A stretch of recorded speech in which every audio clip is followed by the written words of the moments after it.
Hello, my name is Nicholas Montez, and you're watching my YouTube channel, The Teenage Movie Critic.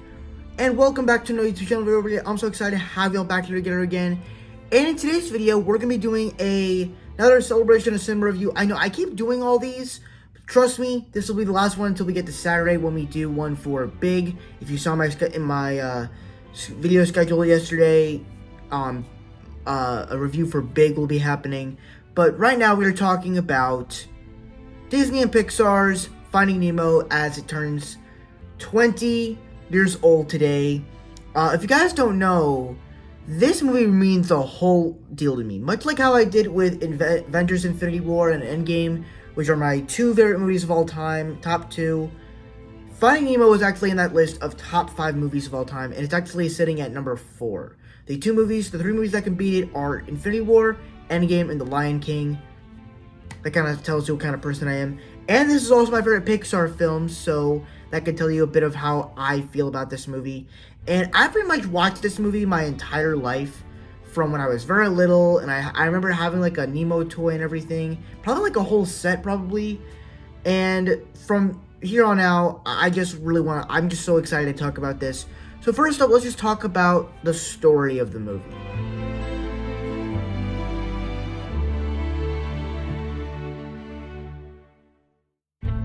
So when it comes to the story of this movie, I mean, it is just phenomenal in all of the different themes and storylines that they do with this. As, you know, you enter the film, and of course it has these beautiful shots of the ocean, which the animation is something I will talk about later on in this video. But when you enter the film, and it's with these this clownfish couple, they're talking about, do we need this much space? And you know, you have this talk where they show all these eggs, like, there's like 400 of them. And it kind of starts that thing as to, like, real life parents, of what real parents say. And like saying, what if these kids don't like me? It's kind of a relatable thing as to like, are parents really doing the best thing in parenting? It's a question that everybody questions nowadays. And then you get just this horror scene where the shark eats the wife and eats 399 eggs, but leaves one left. And it's probably some of the darkest stuff that Pixar's ever done. I mean, yeah, you got tons of deaths and kills in the Incredibles film, in the first Incredibles, but in this movie, it's literally open in the first like 5 minutes. Or at least in the first 3 minutes of the film. And when he finds out that there was one egg left, this is where he sets the bar where he will never let anything happen to this guy. He will never let anything happen to him. And I think what also is pretty cool is that, well, not cool, but I think it was a cool effect that because the egg was cracked, Nemo's fin is a little bit messed up. So I thought that was actually really well done. We're not really talking about characters here, we're really just talking about how the story is going, because characters, it's a separate thing. And so then, once we get into the actual reef, when he's about to get Nemo off to school, it, really does a great way of using the ocean world and animals, sea creatures really well, where it's like, I feel like that this is another one of those movies where you're able to use animals in very creative ways and use the world around it, and to create a fantastic story. So, you know, you have, like, they kind of do the Shark Tale thing where they're, like, having all these fish, like, cross the street, and then someone stops them to cross the reef. It's a cool little thing. And then you have, like, the people picking on the little starfish and all that stuff, and then you have the what is it? I can't remember. The mom fish that's keeping all the babies in her mouth. Like, that's awesome. And then you have all the little other characters where someone is barging in. It's like the way they use the whole fish world, they use it to the great extent, and I love that. And then even then, it really treats the father and son stuff really well, as when Nemo gets captured, he literally goes across the entire reef, and he's like, you feel the stakes when it happens. And it also does a great job as to what are fish feeling in the moment when they see scuba divers? I mean, you never really think about it. You never really think about what fish are feeling when they're about to be taken and put into a dentist office fish tank. So I thought that was just it. You actually felt for the characters, and it's all because of really the first 3 minutes of the film, because you cared about Marlin, you cared about this character, so you care about the characters. It did a great job of doing that. Another great thing is really just telling this. While it is a great father and son story, it also, and while it did use the great advantage of the ocean world characters, it does a great job of having all these fantastical elements of facing off the most dangerous creatures in the ocean, from facing off sharks, facing off jellyfish, riding with sea turtles, getting finally outside of a whale. It does all that adventurous stuff, and I really thought that was great. But even more importantly, the way that it spreads across the entire ocean, and when Nemo starts hearing about it, it's fantastic, and he knows that he has to go and get out of there now, and it's just fantastical. And then when you get to the end of the film, actually when you get to the next scene, and they start, keep swimming, it's the thing that Dory was saying the entire time, and you start to realize Nemo can do things on his own, and then he lets him go off on the adventure with the field trip and Mr. Ray's class at the end, and it's fantastic. So, I think the story in this movie is one of the best. It's a story that doesn't feel generic, that feels like something that's been seen before. It feels like an original story, and it feels like something that is done originally. It feels fresh, it feels new, and I love that. So, the story in this film is fantastic. Now let's talk about some of the characters.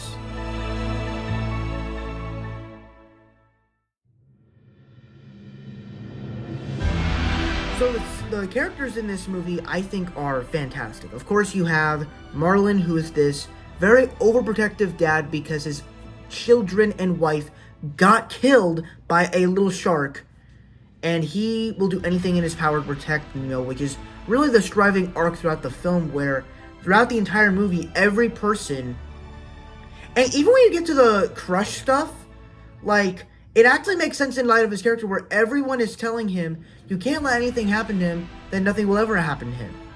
Then he can't do anything. If you don't give him at least a little bit of freedom, then he's not going to grow. He's not going to change. He's not going to evolve. He's just going to grow into what you're becoming.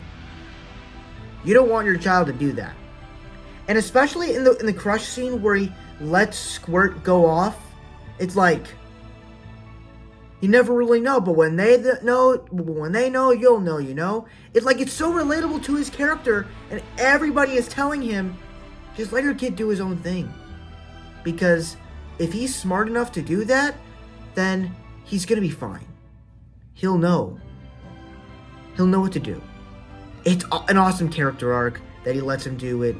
And then with Nemo, I thought he's just a very great character where he just wants to do, he's just tired of letting his father down, and he just wants to go and do it. He knows he can do it. Even though he has a limped fin, he knows he can do it.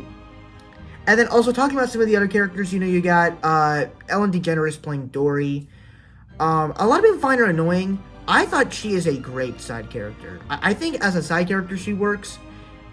When I saw her in Finding Dory, I was like, okay, she works as a main character too, but I would prefer her more as a side character. But she is absolutely hilarious. As soon as she's introduced and you start doing the short-term memory loss plot line, it really fleshes out her character. It feels original, it feels right. And even when you get to the end of the film where Marlin almost leaves Dory, you actually kind of feel emotional for her, and the performance of Ellen DeGeneres is really awesome. But she also is very funny, and all the quotes of this film for her is absolutely memorable, and it's absolutely hilarious. Beyond that, you also got the 3 sharks in here, which are absolutely funny. Fish are friends, not food. Except for stinking dolphins. Yes, I think they're so cute. Look at me, I'm a little dolphin. Let me flip you out. I know something. It's funny. Though they can be a little bit dangerous at times. But then you also have the sea turtles. And like I said, they're not just this pointed out thing because you need to bring in some sea creatures in here. No, they're capable to the story and going back to what Marlin needs to be doing to get to the end of the film to let Nemo have the freedom to be free. Otherwise, he's not gonna grow. And so, but besides that, I mean, the character of Crush and all the sea turtle creatures, I thought were fantastic. All of them are amazing. And honestly, the whole scene is beautiful. It's like it feels like a little family, and it also makes you want to go onto YouTube and stuff and look up, like when he's saying these were a bunch of eggs, these bunch of dudes were just eggs, they just hatched, and find all the way back to the big old blue. It makes you want to go on YouTube and look up baby sea turtle eggs being hatched on the beach and going back into the ocean. It makes you want to look that up, and it's cool. Beyond that, you also got the John Ratzenberger fish in here. I almost forgot those characters. This was a nice cameo. I don't know why John Ratzenberger has cameos in every Pixar film. Like, that just became a natural thing all of a sudden. But his cameo in this movie is really good, and it's definitely hilarious and memorable. But then you also got the fish back at the dentist office, which one of them is played by none other than the Green Goblin himself, Willem Dafoe. It's crazy. You come back a year before this movie, he was Green Goblin in the original Tobey Maguire's Spider-Man, which was actually a movie I reviewed earlier this month. But the fact that he was playing Green Goblin a year before this, and now he's playing a sort of saddened, depressed dentist office fish in a Pixar movie, it's pretty wild to me. But then all the other side characters, the Bubbles fish that just so obsessed with bubbles, all of the blowfish, the starfish that sticks on the glass, the fish that sees a reflection, the one that is just germophobia. All of them are fantastic. So I think the characters are really well written, and yeah. So now let's talk about the animation.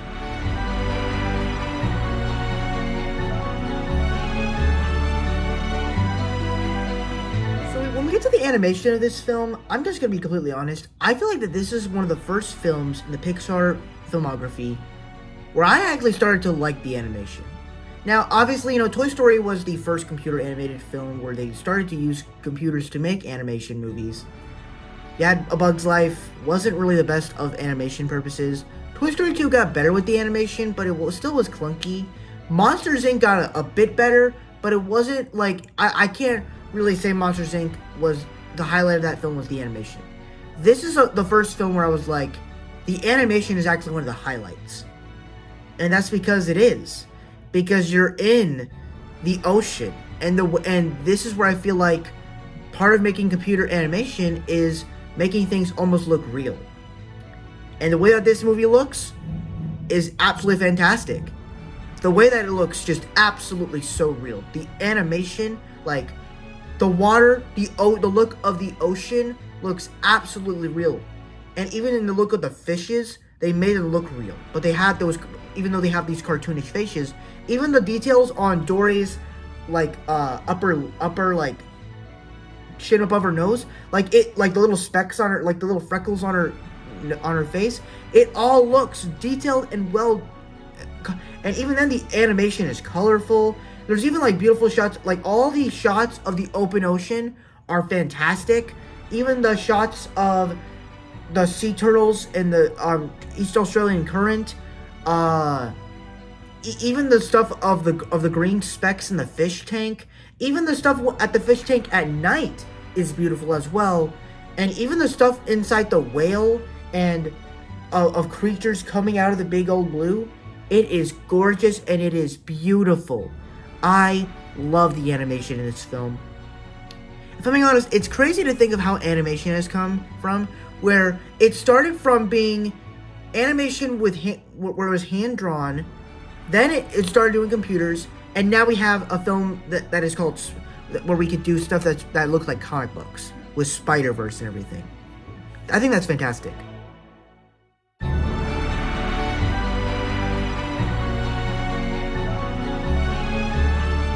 Now, I feel like when it comes to Pixar movie scores, Toy Story, one of the most iconic with all the songs that they have in there. A Bug's Life, I don't really remember the score for that movie. Toy Story 2. Of course, it's Toy Story, so it has a memorable score. And then Monsters Inc. Really, the opening theme is more memorable than the score in the movie, and the ending one as well. But the score for this movie is absolutely phenomenal, and it's memorable too, where it's like boom, boom, boom, boom, boom, boom, boom, boom, boom, boom, boom, boom, boom, boom, boom, boom, boom, boom. And then of course you got boom, boom, boom, boom, boom, boom, boom, boom, boom. I mean, it's the most iconic score. It really fleshes out everything.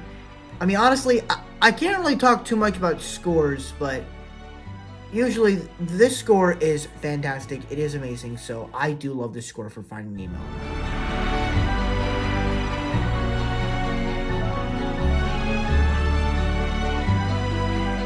So I think for me, probably the biggest impact that this movie has is it is so incredibly rewatchable. I would say this is definitely up there as one of the most rewatchable Pixar films, along with Toy Story 2 and Monsters Inc.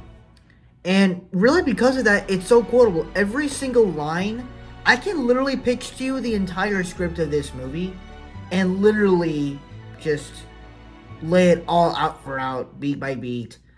And I can like the line keep swimming. We actually my family uses that into our day-to-day lives, of just keep going, keep moving on keep moving forward. I think that's great. And especially how rewatchable it is. I've rewatched this film so many times, and even the impact that this movie's had, where it's like, I can't go to Epcot without riding the Nemo ride. Crush, it's an occasional stuff, and then when you get to the aquarium that they have in Epcot, I need to see that. That's like, it's just fun. It gives a little bit of animalism to me, so I really like that. So yeah, that's pretty much my Celebration of Cinema review for Finding Nemo. I know some of the recent ones have been a little shorter. That's because for some reason my phone's been acting up and it won't let me film longer videos, so I've been trying to keep it as minimal as possible, but this one will be a longer video than usual. This one will be going back to the regular video, so hopefully it doesn't do that again. But that's my review for Finding Nemo. Happy 20 years, Finding Nemo. Just keep swimming. That's it. Thank you guys so much for watching. I really hope you enjoyed. Don't forget to like, comment, and subscribe. All my social media stuff in the about section over there. And I'll see you guys in the next video. Bye-bye.